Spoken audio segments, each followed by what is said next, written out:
Okay, तो स्वागत है आप सभी का फिर से एक नए वीडियो में। सबसे पहले तो डिस्क्लेमर कि ये किसी भी तरह से बाय सेल का रिकमेंडेशन नहीं रहेगा। ये वीडियो सिर्फ रिसर्च एंड एजुकेशनल पर्पज के लिए है। ये मैं आपको यहाँ पे क्लियर कट डिस्क्लेमर दे देता हूँ। तो आप यहाँ पे देख सकते हो एक स्टॉक के बारे में हम यहाँ पे बात करेंगे जिससे 20% का अपर सर्किट लग चुका है।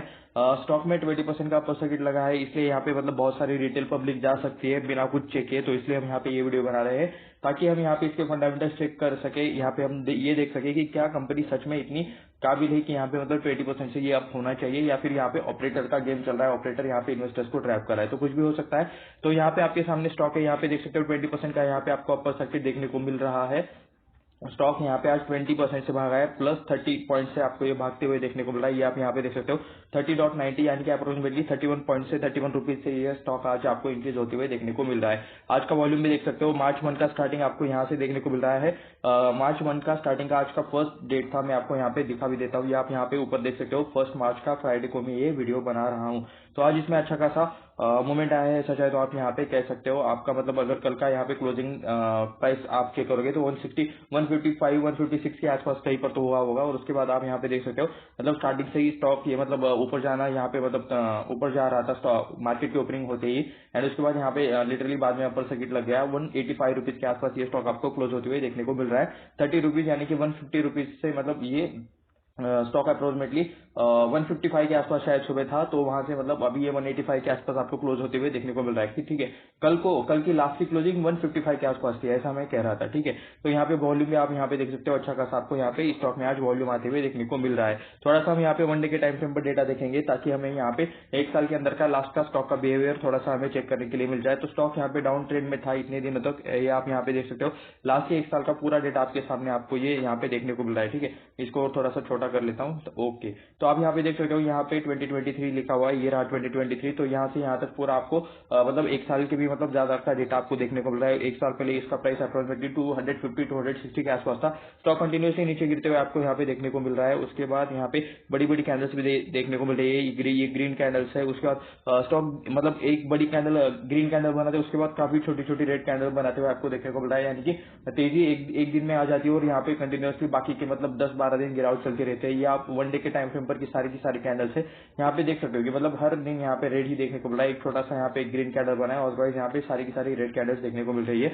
तो डाउन ट्रेंड में आपको मतलब गिरता हुआ स्टॉक देखने को मिल रहा है 250 260 रुपीज से अभी यहाँ पे 155 के आसपास ट्रेड कर रहा था। और आज का एक दिन का ये आप कैंडल देख सकते हो, यहाँ पे आज को तेजी आते हुए देखने को मिल रही है।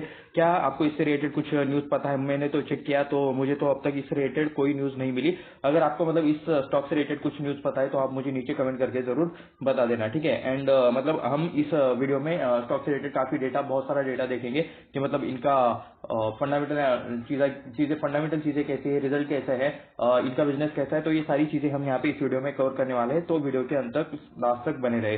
तो इसका स्टार्टिंग आप यहाँ पे देख सकते हो 2012 के आसपास से इसका स्टार्टिंग यहाँ पे ट्रेडिंग चार्ट देखने को मिल रहा है। 120 के आसपास से इसका स्टार्टिंग हुआ था। उसके बाद स्टॉक में यहाँ पे गिरावट देखने को मिल रही है। उसके बाद ये वाला पार्ट भी आप यहाँ पे देख सकते हो कि मतलब 40-30 के आसपास स्टॉक में यहाँ पे मतलब काफी टाइम नीचे बिताया है, अच्छा खासा डाउन हुआ था। अगर किसने उस टाइम पे यहाँ पे खरीदा होगा तो लिटरली उससे मतलब 5-6-7-8 साल के लिए तो मतलब वेट ही करना पड़ा रहा होगा। 5-6 सालों के लिए तो एटलीस्ट काफी डाउन था। उसके बाद इसने मतलब फिर से इस हाई पर जाने की कोशिश की, फिर से यहाँ पे गिरावट आई। ये कोविड वाला गिरावट था, ऐसा चाहे तो आप यहाँ पे कह सकते हो। एंड उसके बाद ये जो 2021 वाला ये जो बुलरन आया, ठीक है, ये आप यहाँ पे देख सकते हो। ये 2021 वाला बुलरन 20 से 2022 तक जो मतलब यहाँ पे आपको देखने को मिला है। तो 320 के आसपास स्टॉक का उस टाइम पे कहीं पर तो हाई बना था। एंड उसके बाद स्टॉक फिर से नीचे आ गया, फिर से थोड़ा सा कंसोलिडेट करते हुए अभी आप यहाँ पे देख सकते हो 185 रुपीज के आसपास अभी देखने को मिल रहा है। तो अपने ऑल टाइम हाई से थोड़ा सा नीचे है, ऐसा चाहे तो कह सकते हो। थोड़ा नहीं, बहुत ज्यादा नीचे है। एंड कहीं पर मिडल में एक ये है, यहाँ पे इसका मतलब ये भी यहाँ से सपोर्ट बनता है। तो शायद इसी लाइन से इसने सपोर्ट लिया है। तो ये कुछ इसका थोड़ा सा लॉन्ग टर्म वाला पैटर्न आपको देखने को मिल रहा है। थोड़ा सा मतलब इतना भी फंडामेंटली अच्छा चार्ट नहीं लगता। ठीक है, मतलब फंडामेंटल स्टॉक्स के जैसे फंडामेंटली स्ट्रॉन्ग स्टॉक्स के जैसे चार्ट रहते हैं, ये उस टाइप वाला तो मतलब थोड़ा सा नहीं लगता। आपको क्या लगता है नीचे कमेंट करके जरूर बताओ। फिर से एक बार डिस्क्लेमर दे देता हूँ कि ये किसी भी तरह से बाय सेल का रिकमेंडेशन नहीं है। ये वीडियो सिर्फ रिसर्च एजुकेशनल पर्पज के लिए है। हम यहाँ पे स्टॉक से रिलेटेड ढेर सारा डेटा देखेंगे, ढेर सारा रिसर्च देखेंगे, अलग अलग चीजें देखेंगे। तो ये एजुकेशनल पर्पज के लिए है, चाहे तो एंटरटेनमेंट के लिए भी कह लो। ठीक है, तो चलिए अभी हम यहाँ पे स्टॉक से रिलेटेड थोड़ा सा हम एक्स्ट्रा डेटा देख लेते हैं कि मतलब इस स्टॉक में क्या चल रहा है, कितना क्या बिजनेस हो रहा है, कितने सेल्स है, नंबर से, और कैसे कैसे सारी प्रमोटर होल्डिंग शेयर होल्डिंग है। ये सारी चीजें अभी हम यहाँ पे चेक करेंगे। तो यहाँ पर मैंने आपके सामने स्क्रीनर पर इससे रिलेटेड चीजें ओपन कर ली है। आप यहाँ पे देख सकते हो इनकॉर्पोरेटेड इन 2003, तो 2003 में कंपनी की स्टार्टिंग हुई थी। एंड क्या करते हैं, business of IT and ITES. Okay, ITES का फुल फॉर्म क्या है मुझे तो नहीं पता, अगर आपको पता है तो नीचे कमेंट करके जरूर लिख देना। अदरवाइज हम यहाँ पे इनकी वेबसाइट भी देखने वाले हैं, तो उसमें भी हमें यहाँ पे शायद इससे रिलेटेड चीजें देखने को मिल जाएगी। तो आईटी रिलेटेड काम करने वाली कंपनी है, जैसा इनका नाम है वैसा इनका काम है। ऐसा चाहे तो यहाँ पे कह सकते हो। जीएसएस का फुल फॉर्म भी चाहे तो मतलब वेबसाइट पर हमें देखने को मिल सकता है, वो हम यहाँ पे जरूर देखेंगे। तो यहाँ पे थोड़ा सा डेटा है, सबसे पहले देख सकते हो 185 के आसपास प्राइस चल रहा है, 20% का तेजी है। वो मार्केट कैप देखोगे तो सिर्फ 314 करोड़, यानी कि काफी छोटी कंपनी है। स्मॉल कैप से भी मतलब काफी छोटी कंपनी आपको यहाँ पे नजर आ रही है, काफी छोटी कंपनी है। 500 करोड़ का भी मार्केट कैप नहीं है। इसमें अगर कोई बड़ा प्लेयर कोई बाइंग कर दे या फिर सेलिंग कर दे तो लिटरली यहाँ पे सर्किट लग जाएंगे, ये वाला इसमें मतलब रिस्क रहता है। तो जैसे आज यहाँ पे 20% का अपर सर्किट लगाए, तो यहाँ पे 20% का लोअर सर्किट भी लग सकता है, क्योंकि ये काफी छोटी कंपनी है। बड़े प्लेयर्स इसमें अगर थोड़ा सा भी माल खरीद लेंगे, क्योंकि उनका थोड़ा सा भी पैसा बहुत ज्यादा रहता है, तो यहाँ पे अपर सर्किट लोअर सर्किट जैसी चीजें हो सकती है। करंट प्राइस 185 के आसपास देखने को मिल रहा है। एक साल के अंदर का हाई 231 का है, एक साल के अंदर का लो 142 के आसपास है। डिविडेंड यील्ड 0% है। And by the way ROE ROC यहाँ पे मतलब प्लस में, ठीक है, 7.81%, 7.29%। फिर भी स्टॉक का पी आपको यहाँ पे देखने को नहीं मिल रहा है। तो शायद कंपनी लॉस में या फिर अभी के क्वार्टर में लॉस में आई है, या फिर कुछ तो मतलब पी नहीं दिख रहा है, यानी कि ईपीएस लॉस में है, तो शायद कंपनी लॉस में आई है, ऐसा चाहे तो कह सकते हो। तो वो भी हम यहाँ पे चेक करेंगे नीचे क्वार्टरली रिजल्ट्स में, ठीक है। उसके बाद हमें यहाँ पे बुक वैल्यू चेक करना है। तो आप यहाँ पे देख सकते हो बुक वैल्यू 135 के आसपास देखने को मिल रहा है, जो कि मतलब अपने अभी का बुक वैल्यू का जो प्राइस है उसके अप्रोक्सीमेटली 2x तो नहीं है, लेकिन 2x होने के मतलब थोड़ा सा ये नजदीक है, ऐसा चाहे तो कह सकते हो। या फिर नहीं, अभी भी थोड़ा सा टाइम है, यानी कि अभी और यहाँ से 100 पॉइंट्स, 100 नहीं 80-90 पॉइंट्स बढ़ जाएगा, तब ये 2x हो जाएगा, ऐसा चाहे तो कह सकते हो। तो 1x से तो ज्यादा है बुक वैल्यू से, तो इसका प्राइस ज्यादा है, लेकिन 2x अभी नहीं हुआ है, ऐसा चाहे तो आप यहाँ पे कह सकते हो। फेस वैल्यू 10 का देखने को मिला है, 10 का फेस वैल्यू है, यानी कि स्टॉक के टुकड़े हो सकते हैं, स्प्लिट हो सकता है, बोनस एक्शन आ सकता है, लेकिन वो आपकी मर्जी पे retail investors, retail share holders की मर्जी से नहीं होता। कॉर्पोरेट शेयर होल्डर्स यानी कि प्रोमोटर्स की मर्जी से होता है, कंपनी के एक्शन के बाद होता है, ठीक है। तो यहाँ पे ये कुछ चीजें थी। हमें यहाँ पे पी रेशो चेक करना है, एक्चुअली यहाँ पे दिया नहीं गया है, यानी कि पी रेशो माइनस में रहेगा, पी मीन्स ईपीएस माइनस में रहेगा। तो प्राइस हम ऑलरेडी देख चुके हैं, चार्ट ऑलरेडी देख चुके हैं, लास्ट के 5 सालों का पी रेशो हम यहाँ पे देखने वाले हैं। तो आप यहाँ पे देख सकते हो कभी प्रॉफिट कभी लॉस, ऐसा वाला सीन चल रहा है इसमें। जुलाई 2021 में कंपनी लॉस में थी, ये आप यहाँ पे लिटरली देख सकते हो। ये वाला जो मैंने पार्ट ये करके रखा है, यहाँ पे देख सकते हो -2.17 का ईपीएस आपको देखने को मिल रहा है। यहाँ पे ईपीएस का है भी आप यहाँ पे देख सकते हो। ये वाला 342 के आसपास मतलब इसका पी रहता था, ओके। उसके बाद मतलब पी नीचे आ गया, शायद कंपनी थोड़ा थोड़ा प्रॉफिट कर रही थी। मैक्स पर हम यहाँ पे क्लिक करेंगे तो लिटरली वही सेम सिनेरियो, कभी प्रॉफिट कभी लॉस, यहाँ पे देख सकते हो। वैसे मतलब 2012 से पहले कंपनी का अर्निंग काफी ज्यादा था, जब से मतलब स्टॉक मार्केट में लिस्ट हुए, शायद 2012 के आसपास लिस्ट हुए थे, क्योंकि उसी के आसपास है, हमें डेटा तो देखने को मिल रहा है। तो उससे पहले भी काफी अच्छा था, लेकिन मतलब लिस्टिंग के बाद तो मतलब शायद यहाँ पे चीजें ही बदल गई। ये आप यहाँ पे देख सकते हो, काफी ज्यादा वोलेटिलिटी देखने को मिल रही है। लॉस, यहाँ पे कंपनी लॉस में थी, यहाँ पे लॉस में थी, कभी प्रॉफिट कभी लॉस, ये वाला यहाँ पे सिनेरियो आपको यहाँ पे देखने को मिल रहा है। और इसका अगर आप हाई पी का हाईएस्ट यहाँ पे देखोगे तो यहाँ पे कुछ 200 के आसपास शायद पी का हाई था, और लास्ट के 5 सालों का अगर पी का हाई देखोगे तो 300 के आसपास भी, मतलब 300 के ऊपर 361 के आसपास पी का हाई देखने को मिल रहा है। और अभी का पी तो देखने को नहीं मिल रहा है। एंड यहाँ पे लास्ट का पी अपडेटेड कब है, 8 Feb 2024 को 72 का यहाँ पे आपको पी देखने को मिल रहा था, जो कि अभी मतलब कुछ भी देखने को नहीं मिल रहा है। शायद मतलब फिर से ये लॉस में चले गए, ऐसा कुछ चीज हो सकता है, ठीक है। तो थोड़ा सा मतलब पी तो हायर लेवल पे नहीं है, लेकिन फिर भी मतलब थोड़ा सा यहाँ पे दिक्कत वाली चीज देखने को मिल सकती है। नेट क्वार्टर रिजल्ट्स देखने के बाद ही हमें इन चीजों के बारे में पता चलेगा। कंपनी ने अपना डेट कम किया है, कंपनी ने अपना कर्जा कम किया है, ये आप यहाँ पे देख सकते हो, यहाँ पे मतलब लिखा हुआ है। तो उसके बाद ये जो पॉइंट्स है ना, ये मशीन जनरेटेड पॉइंट्स रहते हैं। तो एक बार मैं एक स्क्रीन को थोड़ा सा अच्छा प्रॉपरली सेट कर लेता हूँ, ओके। तो ये आप यहाँ पे देख सकते हो कुछ एक्स्ट्रा पॉइंट्स, यहाँ पे कंपनी मतलब प्रॉफिट कर रही थी, लेकिन उसके बाद भी कंपनी ने डिविडेंड नहीं दिया है, ये पॉइंट यहाँ पे लिखा हुआ है। उसके बाद कंपनी ने पोर सेल्स ग्रोथ दिखाए हैं लास्ट के 5 सालों में, 4.17% से यहाँ पे माइनस में आपको सेल्स ग्रोथ देखने को मिल रही है। प्रोमोटर होल्डिंग काफी लो है, तो 19.6%, ओनली 19.6% यहाँ पे प्रोमोटर्स के पास है। तो ये एक दिक्कत वाला मामला है एक्चुअली, क्योंकि मतलब इतना कम होल्डिंग अगर प्रोमोटर्स के पास है, तो प्रोमोटर्स के पास कंपनी का ज्यादा स्टेक नहीं है, ऐसा चाहे तो कह सकते हो। मालिक कंपनी के मतलब अभी के लिए तो मतलब डिसीजन लेने वाले तो ठीक है यही लोग हैं, लेकिन चाहे तो बाद में कंपनी कोई भी हैंड ओवर कर सकता है। ठीक है, यहाँ पे अगर पब्लिक ज्यादा है तो और भी ज्यादा रिस्क वाली बात है। अगर यहाँ पे FIDs भी मतलब अच्छी क्वांटिटी के साथ है तो वो भी हमें नीचे चेक करना होगा, तब थोड़ी सी राहत वाली बात हो सकती है। ठीक है, उसके बाद यहाँ पे क्या है, low return on equity in last 3 year, last के 3 सालों में यहाँ पे एवरेज जो रिटर्न बने हैं वो सिर्फ 2.72% के बने हैं। एंड हमने जो मतलब लास्ट का 1 साल का चार्ट देखा उसमें तो मतलब लिटरली स्टॉक डाउनवर्ड के डायरेक्शन में था, स्टॉक नीचे गिरते हुए आपको यहाँ पे देखने को मिल रहा था। वर्किंग कैपिटल डे इंक्रीज हुए हैं, यानी कि जिस काम के लिए पहले 92 डेज लगते थे कंपनी में, उसी काम को करने के लिए अभी 149 डेज लग रहे हैं। तो 92 डेज कहा, 149 डेज कहा, कंपनी की प्रोसेस स्लो होते हुए देखने को मिल रही है। जो काम पहले फास्ट होता था वो अभी आपको स्लो होते हुए देखने को मिल रहा है। तो इससे टाइम जाता है, पैसा जाता है, खर्चा कंपनी का ज्यादा होता है। तो ये चीज आपको पता रहनी चाहिए। उसके बाद स्मॉल IT कंपनीज में हम इसका कंपेरिजन करेंगे। ये यहाँ पे स्मॉल IT कंपनीज में आपको कौन कौन से नाम पता है आप मुझे नीचे बता दो। ठीक है, ये सारे नाम आपको मतलब एक्चुअली पता ही होंगे अगर आप स्टॉक मार्केट के कोर प्लेयर हो। Oracle financial services, persistent system, PB fintech, उसके बाद Tata Elxsi, Tata technologies, KPIT tech and Coforge, उसके बाद GS इन्फोटेक। इसका मतलब ये नहीं है कि कोफोर्ज के बाद 8वें नंबर पर ये कंपनी आती है, बिल्कुल भी नहीं। ठीक है, कोफोर्ज का मार्केट कैप देखो, ये जो सारी अरेंजमेंट यहाँ पे है ना, ये मार्केट कैप के हिसाब से है। सबसे पहले 66,000, यानी कि छोटे IT कंपनीज में सबसे बड़ा मार्केट कैप किसका है, 66,000 का ओरेकल का है। उसके बाद 66 का पर्सिस्टेंट का है, यानी कि डिसेंडिंग ऑर्डर में ये इन्हें यहाँ पे ये लिस्ट निकाली और ये आप यहाँ पे देख सकते हो 40,000 करोड़ के आसपास कोफोर्ज का है।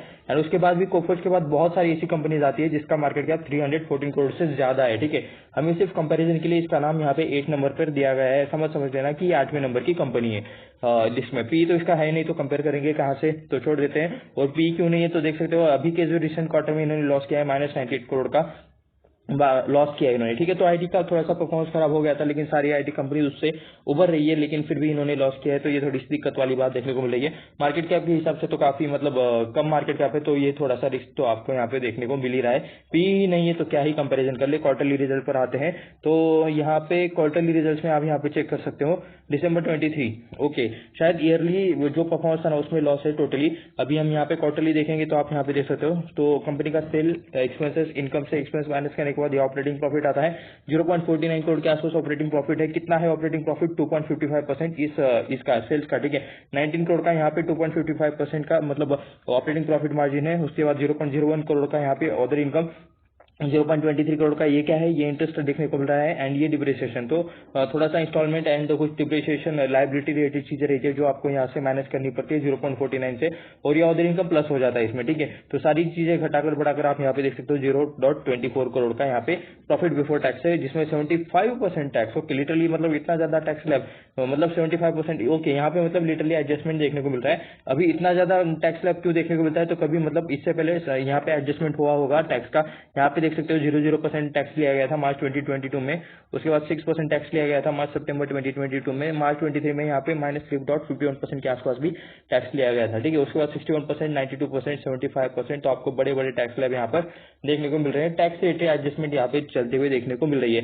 तो ऐसे एडजस्टमेंट जब होते हैं ना, तब आपको मतलब एग्जैक्टली आइडिया नहीं लगता कि मतलब अभी आने वाली जो नंबर्स है वो प्रॉफिट में आएंगे कि या फिर लॉस में। क्योंकि क्या रहता है कि मतलब अगर सपोज कर लो मतलब कंपनी नेट मतलब ऑपरेटिंग प्रॉफिट में भी आ गई, तो यहाँ पे अगर टैक्स स्लैब इन्होंने ज्यादा पे कर दिया तो यहाँ पे ऑटोमेटिकली लॉस में आने के लिए उन्हें टाइम नहीं लगता। ठीक है, तो वो जाने दीजिए, हमें यहाँ पे दो ही चीजें चेक करनी है। एक तो सेल्स, ठीक है, 27 करोड़, 29 करोड़, 31 करोड़, 32 करोड़, उसके बाद 24 करोड़ हो गया, 20 करोड़, अभी 19 करोड़। तो सेल्स में गिरावट मतलब क्लियर कट आपको दिख रही है कि मतलब सेल्स में गिरावट होते हुए देखने को मिल रहा है। सेल्स कम हो रहा है, सेल्स गिर रहा है। उसके बाद नेट प्रॉफिट वाली चीजें आपको यहाँ पे देखनी है। तो नेट प्रॉफिट में देख लो 0.07 करोड़, 0.85 करोड़, 1.31 करोड़, 3 करोड़। ओके, उसके बाद 24 करोड़, 5 करोड़, 6 करोड़, 4 करोड़। ओके, काफी वॉलेटिलिटी है। 0.02 करोड़ यानी कि सिर्फ 2 लाख का प्रॉफिट, 0.06 यानी कि सिर्फ 6 लाख का प्रॉफिट। कंप्लीट वॉलेटिलिटी है। अवॉइड अवॉइड अवॉइड, मैं तो इस स्टॉक अवॉइड करूंगा। आपको क्या लगता है आप मुझे नीचे कमेंट करके बताओ, क्योंकि एक क्वार्टर में ये लोग 24 करोड़ का प्रॉफिट कर रहे हैं। ठीक है, 3 करोड़ से डायरेक्ट 24 करोड़ की जंप, उसके बाद डायरेक्ट 5 करोड़ पे आ गए,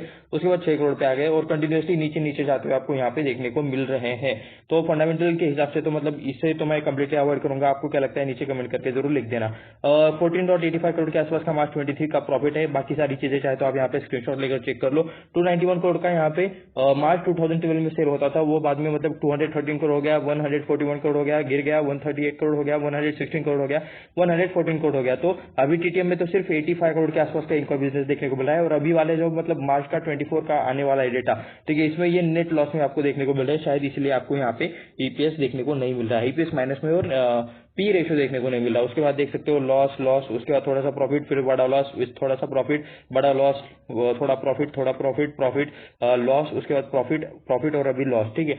वोलेटिलिटी देखने को मिल रही है एंड कुछ इस टाइप वाला ही आपको देखने को मिल रहा है रिजल्ट, ठीक है। एटलीस्ट ईयरली परफॉर्मेंस में अच्छा दिखा देते हैं, लेकिन यहाँ पे भी मतलब एक्सट्रीम वोलेटिलिटी देखने को मिल रही है। कंपनी के ऊपर कर्जा तो नहीं है, लेकिन फिर भी मतलब एक आईटी कंपनी है, तो इनका मतलब इतना वोलेटाइल क्यों है मार्केट, ठीक है। क्या इनके बिजनेस में कुछ रिलेटेड दिक्कत है, तो बिजनेस रिलेटेड भी चीजें देखेंगे हम, या फिर ऐसा हो गया कि मतलब 2012 में ज्यादा शायद आईटी कंपनीज नहीं थी, इनके कॉम्पिटिशन में अभी कॉम्पिटिशन बढ़ गया है, ऐसा चाहे तो कह सकते हो। काफी सारी आईटी कंपनीज आ चुके हैं, तो कॉम्पिटिशन इनका मार्केट खा रहा है, ऐसा चाहे तो हो सकता है, ठीक है। 25 करोड़ का 2012 में इनके पास रिजर्व था, जो भी हो चुका है 211 करोड़ का। बीच में ये 181, 150 भी हो गया था, 118 भी हो गया था, 109, 95, 85 भी हो गया था। तो रिजर्व इनकंसिस्टेंट है, रिजर्व में ग्रोथ नहीं है, उल्टा रिजर्व कम होते हुए आपको यहाँ पे देखने को मिल रहा है। Long term borrowing, short term borrowing zero है, फिर भी कंपनी ग्रोथ नहीं कर पा रही, कंपनी का सेल ही डिक्रीज हो रहा है, तो यहाँ पे ग्रोथ कहाँ से होगी।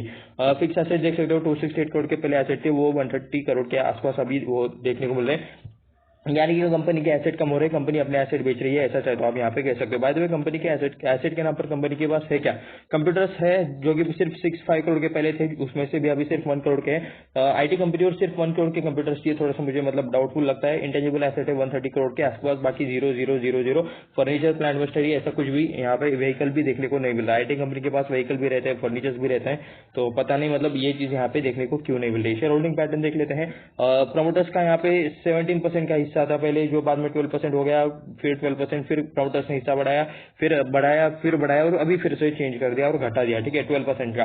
तो यहाँ तो मतलब प्रमोटर्स कम कर रहे, ले रहे, कम कर रहे, ले रहे, तो ये थोड़ा सा दिक्कत वाला मामला है। 0% पहले एफआईएस थे, जो अभी यहाँ पे 4.84% के हो चुके हैं। डीआईएस यहाँ पे पहले 16% है, ठीक है, जो अभी 1.21% है। तो डीआईएस ने बेचा है, एफआईएस ने थोड़ा सा खरीदा है, प्रमोटर्स ने तो मतलब बेचा ही है। एंड यहाँ पे पब्लिक क्या है, मतलब कोई भी बेचेगा तो पब्लिक ले लेगी, पब्लिक तो रहती है, ठीक है, उसी के लिए रहती है। तो पब्लिक का तो हम कंसिडर नहीं कर सकते, पब्लिक को मतलब कुछ नॉलेज ज्यादा नहीं रहता, वो बस दूसरे का देख के ले लेते हैं, किसी और के कहने से, ज्यादा खुद का रिसर्च नहीं करते। आप भी मतलब उसी ज्यादातर उसी कैटेगरीज में आते होंगे। आपके पोर्टफोलियो में जितने स्टॉक्स है, ठीक है, उनके बारे में आपको फंडामेंटली क्या क्या चीजें बताएं, नीचे कमेंट करके बताओ, ठीक है। आप में से मतलब 90% लोग भी ऐसे नहीं होंगे जिन्हें मतलब पूरी चीजें पता रहेगी, या फिर एटलीस्ट मैनेजमेंट का नाम भी पता नहीं होगा, ठीक है, आप में से। तो चलिए छोड़ देते हैं, जाने देते हैं। तो 17% यहाँ पे प्रमोटर्स थे, तो चलिए इनके मैनेजमेंट का तो एटलीस्ट नाम यहाँ पे देख लेते हैं। प्रमोटर्स में यहाँ पे आपको कौन कौन देखने को मिल रहा है। रघुंडा रघुंडा रघु रघु रघु ओके उनंडा रघुंडा राव मारापुली। तो ठीक है, अगर मैंने गलत नाम प्रोनाउंस किया है तो आप मुझे ठीक कर दो, नीचे कमेंट करके लिख दो, ठीक है। जी विजय कुमारी, ये भी यहाँ पे प्रमोटर्स देखने को मिल रहे हैं, 12% इनके पास हिस्सा है यहाँ पे रघुनंदा के पास, तो उनके पास ज्यादा हिस्सा आपको देखने को मिल रहा है। उसके बाद जी कुमारी के पास यहाँ पे 0% है, यहाँ पे 0% से कम का हो सकता है। शिवंगराव यारा स्मृति, ठीक है, यारम शेट्टी ओके, शिवरंगा एरम शेट्टी, ओके राइट। झांसी लक्ष्मी, ओहो क्या नाम है, अच्छा नाम है, ठीक है, झांसी लक्ष्मी एरम शेट्टी, तो इनके पास यहाँ पे मतलब शायद 0.11% के आसपास है। भार्गव मारापल्ली, इनके पास 0.02% है। और ये कुछ बाकी कंपनीज और कुछ नेम्स है, इन नेम्स को आपको गूगल पर सर्च कर सकते हो, लिंक्डइन पर सर्च कर सकते हो। लिंक्डइन पर आपको इनसे रिलेटेड एजुकेशन क्या है, क्वालिफिकेशन क्या है, एक्सपीरियंस क्या है, क्या कंपनी में जॉब रोल है, इनका इससे रिलेटेड सारी चीजें आपको देखने को मिल जाएगी, ठीक है। तो और कंपनी का जो वेबसाइट रहता है ना, जो कि हम यहाँ पे इसी वीडियो में देखने वाले हैं, उसमें भी आपको इनसे रिलेटेड डिटेल्स देखने को मिल जाएंगे। एसआईज में देखते हैं यहाँ पे कौन अपना हिस्सा कम ज्यादा करता रहता है, तो ये आप यहाँ पे देख सकते हो। एस्पायर इमर्जिंग फंड, रे सोनरे कैपिटल, उसके बाद एलेरा India opportunities fund, नोबरा Singapore limited ODI, उसके बाद एलेरा इंडिया अपॉर्चुनिटीज फंड, एजी डायनामिक्स फंड, नोबरा सिंगापुर लिमिटेड, ठीक है। तो ये कुछ फंड है जो अपना हिस्सा यहाँ पे कम ज्यादा करते रहते हैं। डीआईएस में देखोगे तो यहाँ पे देख सकते हो विस्त्रा आईटीसीएल लिमिटेड, उसके बाद United Indian insurance company limited, general insurance corporation limited, तो ये कुछ कंपनीज है जो अपना हिस्सा यहाँ पे कम ज्यादा करती रहती है। जेएसएस इन्फोटेक में यहाँ पे हम ओके नॉट नाउ, हमें यहाँ पे कोई जरूरत नहीं है लोकेशन की। तो यहाँ पे हम कितने टाइम में इन्होंने कितने रिटर्न दिए हैं ये हम यहाँ पे चेक करेंगे। आज का तो आपको सामने देखने को मिल रहा है 20% के आपको यहाँ पे आज के रिटर्न्स देखने को मिल रहे हैं। अब चलिए अभी यहाँ पे 5 दिनों का चेक कर लेते हैं। 5 दिनों का यहाँ पे 19.50% के आसपास के रिटर्न है। 1 महीने की बात करोगे तो 7% के रिटर्न है। 6 महीने की बात करोगे तो माइनस में है, ठीक है। 7.30% के आसपास के माइनस रिटर्न आपको यहाँ पे देखने को मिल रहे हैं। ईयर के स्टार्टिंग से अगर बात करें तो 0.46, ठीक है। तो 1 jan से अब तक का ये डेटा है, 1 jan से 1 मार्च तक चाहे तो कह सकते हो। एक ईयर का यानी कि 12 महीने का अगर आप यहाँ पे परफॉर्मेंस देखना चाहोगे तो 17% के आपको यहाँ पे रिटर्न देखने को मिल रहे हैं। 5 सालों की बात करोगे तो 49% के आसपास के रिटर्न है। और मैक्स की बात करोगे तो यहाँ पे देख सकते हो 62% के ओहो माइनस में यहाँ पे नंबर। तो शायद जो हमने चार्ट देखा वो कंप्लीट नहीं था, वो चार्ट हमें 2012 के आसपास से दिखाया गया था यहाँ से कहीं से। तो लेकिन यहाँ पे अगर आप यहाँ पे देखोगे तो एक टाइम पे 14 मार्च 2008 में इसका प्राइस 624 था। लो यहाँ पे वीडियो आपको मतलब कंप्लीट देखने का और एक फायदा रहेगा। यहाँ पे देख सकते हो कि मतलब चार्ट में आधा ही आपको डेटा देखने को मिल रहा है एंड ये वाला एक्स्ट्रा जो डेटा है वो आपको यहाँ पे गूगल के चार्ट पर देखने को मिलता है। इसलिए हम यहाँ पे हर वीडियो में इसको इंक्लूड करते हैं। तो यहाँ पे देख सकते हो, ठीक है, इतने बड़े लेवल से कंपनी इतनी नीचे आई है। तो यहाँ पे ये एक बड़ा रेड साइन आपको देखने को मिल रहा है। मैक्स में अगर किसी ने यहाँ पे खरीदा होगा तो लिटरली कह सकते हो 12, 13, 14, 15, 16 सालों के बाद भी यहाँ पे जिसने मतलब स्टार्टिंग में खरीदा है वो बंदा यहाँ पे अभी भी प्रॉफिटेबल नहीं है। ये आप यहाँ पे देख सकते हो। उसके माइनस में ही आपको यहाँ पे रिटर्न्स देखने को मिल रहे हैं। काफी खतरनाक वाला यहाँ पे मतलब इन्वेस्टर ट्रैप हो चुका है और शायद अभी फिर से हो सकता है, जो कि यहाँ पे 20% के अपर सर्किट के साथ यहाँ पे चीजें हो सकती है, ठीक है। तो जीएसएस इन्फोटेक वेबसाइट पर आ चुके हैं, वेबसाइट लोड हो चुकी है, लेकिन दिख कुछ नहीं रहा। ओके, आ गया consulting, Agile development and project methodologies for business engagement. Okay, solution digital transportation inspiring new standard and business and growth. तो कुछ ये applied intelligence, enterprise security, digital transportation manager services, professional services, application services, enterprise cloud, automation. तो इस related ये कुछ service provide करते हुए देखने को मिल रहा है। BFSI बैंकिंग फाइनेंस एंड ये कुछ अदर रहता है, बैंकिंग फाइनेंस इंश्योरेंस। और ये कुछ यस वाला चीज क्या रहता है वो आप मुझे नीचे बताओ, मुझे याद नहीं है। हेल्थ केयर में ये लोग काम करते हैं। मैन्युफैक्चरिंग रिलेटेड कंपनीज के लिए ये लोग IT रिलेटेड काम करते हैं। मीडिया रिलेटेड ये लोग काम करते हैं। क्लाइंट टेस्टिमोनियल्स ये आपको देखने को मिल रहे हैं और यहाँ पे इनके क्लाइंट्स भी देखने को मिल रहे हैं, ठीक है। तो इनके क्लाइंट्स की अगर बात करोगे तो ये शायद एक्सिस बैंक है क्या, अवेलेबिलिटी सर्विसेज, पता नहीं, लोगों तो उनके जैसा देखने को मिल रहा था। क्या यहाँ पे मुझे कुछ पता है, ऐसा कुछ क्लाइंट है क्या यहाँ पे? ओके, मेरी पहचान वाला तो मुझे नहीं लगता कि यहाँ पे मतलब कोई क्लाइंट। ओके, एसेंचर है, ठीक है, एसेंचर का नाम देखने को मिला। डेल EMC है। उसके बाद आई डोंट थिंक कि मतलब मैं ओके हेवलेट पैकर्ड है। ओके, तो ये कुछ क्लाइंट्स है जिन्हें मैं जानता हूँ या फिर जिन कंपनीज को मैं जानता हूँ, ठीक है। मैं नहीं जानता, मैं इन कंपनीज को जानता हूँ, ठीक है। तो ये आप यहाँ पे देख सकते हो, सॉल्यूशंस में देख सकते हो। यहाँ पे सॉल्यूशंस पर मैं क्लिक कर लेता हूँ इनके कंपनी के बारे में, ठीक है। थोड़ा सा हम जान लेते हैं कि क्या ये लोग सर्विसेज प्रोवाइड करते हैं। वैसे साइट IT कंपनी की साइट है तो इससे भी बढ़िया साइट होनी चाहिए थी, ऐसा मुझे लगता है। यहाँ पे तो मतलब काफी कोर और काफी बेसिक साइट आपको यहाँ पे देखने को मिल रही है। Technology solutions for your business, तो cloud computing, cyber security, data analytics, ये मैं कहाँ से पढ़ रहा हूँ आपको एक बार दिखा देता हूँ, ठीक है। Customer relationship, enterprise resource planning, data analytics, cyber security, cloud computing. तो ये कुछ ऐसी चीजें आपको यहाँ पे देखने को मिल रही है। वाई चूज CSS, तो देख सकते हो 20 ईयर से भी इन्हें ज्यादा एक्सपीरियंस है एंड यहाँ पे एक्सपर्टाइज है इनकी एंड कमिटमेंट वो भी कस्टमर को कमिटमेंट भी ये लोग देते हुए आपको यहाँ पे नजर आ रहे हैं। उसके बाद चलिए थोड़ा सा हम ऊपर चलते हैं। सर्विसेज प्रोडक्ट्स पर यहाँ पे क्लिक करते हैं। ट्रूवू, ये इनका क्या प्रोजेक्ट मतलब क्या प्रोडक्ट है एक बार चेक कर लेते हैं। यूनिडेक्स है, ITSM, यूनिडेक्स इनका प्रोडक्ट है। IB स्ट्रीम भी नाम का इनका कुछ प्रोडक्ट है, ठीक है। सबसे पहले ट्रूवू चेक कर लेते हैं कि ये क्या चीज देखने को मिल रही है। तो रिसोर्सेस भी मतलब यहाँ पे शायद हमें ओके IT कंपनी है इन शॉर्ट, ये काफी टाइम लगा रही है, ठीक है। ये मतलब लोड होने के लिए काफी टाइम लगा रही है। मैं इसका एक और पेज खोल लेता हूँ चाहे तो। मुझे तो 100% पता है कि मतलब मेरा नेट का कोई इशू नहीं है। तब तक के लिए हम यहाँ पे ये एक और पेज खोलने की कोशिश करते हैं। सच में मेरा नेट का ज्यादा कुछ ये नहीं है, ठीक है। अप्लाइड इंटेलिजेंस में भी मतलब ये लोग काम कर रहे हैं। तो यहाँ पे शायद ये बैक आ गया, ठीक है। इस पर ही क्लिक कर लेते हैं।